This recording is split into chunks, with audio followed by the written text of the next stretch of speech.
আসসালামু আলাইকুম এভরিওয়ান। একদম হুবহু রেস্টুরেন্টের মতো করে শর্মা খেতে চাইলে শর্মা সসের এই রেসিপিটি কিন্তু আপনাদের অবশ্যই জানতে হবে। এই সসটি দিয়ে আপনারা বার্গার, স্যান্ডউইচ যে কোনো কিছু তৈরি করতে পারেন, সেটা খেতে খুবই মজা হয়। শর্মার সস তৈরি করার জন্য ফুটন্ত গরম পানিতে 2টা ডিম ভেঙে দিয়ে কিছুক্ষণ অপেক্ষা করে এখন ডিমগুলোকে আমি তুলে নেব।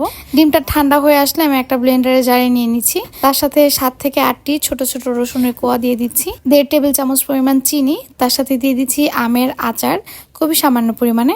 এখন আমি এই যে চিলি ফ্লেক্সটা পানিতে ভিজিয়ে রেখেছিলাম সেটা দিয়ে দিচ্ছি, প্রায় 1 চা চামচ পরিমাণ ভেজানো চিলি ফ্লেক্স দিয়ে দেব। তার সাথে অ্যাড করছি 1/2 চা চামচের মতো থেতলানো কালো গোলমরিচ গুঁড়ো এবং দিয়ে দিচ্ছি প্রায় 3 টেবিল চামচ পরিমাণ গুঁড়া দুধ। টমেটো কেচাপ অ্যাড করছি 1.5 টেবিল চামচ পরিমাণ হবে, তার সাথে 1 চা চামচ পরিমাণ ভিনেগার, 1 কোয়া লেবুর রস চিপড়িয়ে দিয়ে দিচ্ছি, পরিমাণ মতো লবণ দিচ্ছি। তার সাথে অ্যাড করছি 1/3 কাপ পরিমাণ সয়াবিন তেল। তেলটা আমি একবারেই দিয়ে দিচ্ছি।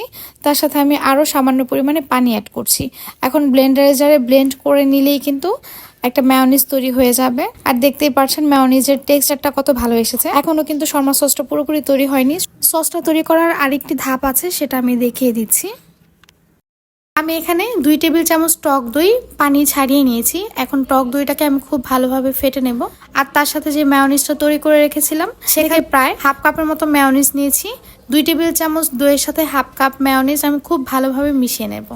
অবশ্যই টক দই থেকে পানিটা কিন্তু ঝরিয়ে নিতে হবে।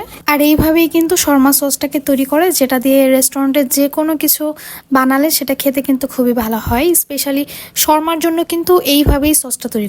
আশা করছি রেসিপিটি আপনাদের সবার খুব ভালো লেগেছে। আল্লাহ হাফেজ।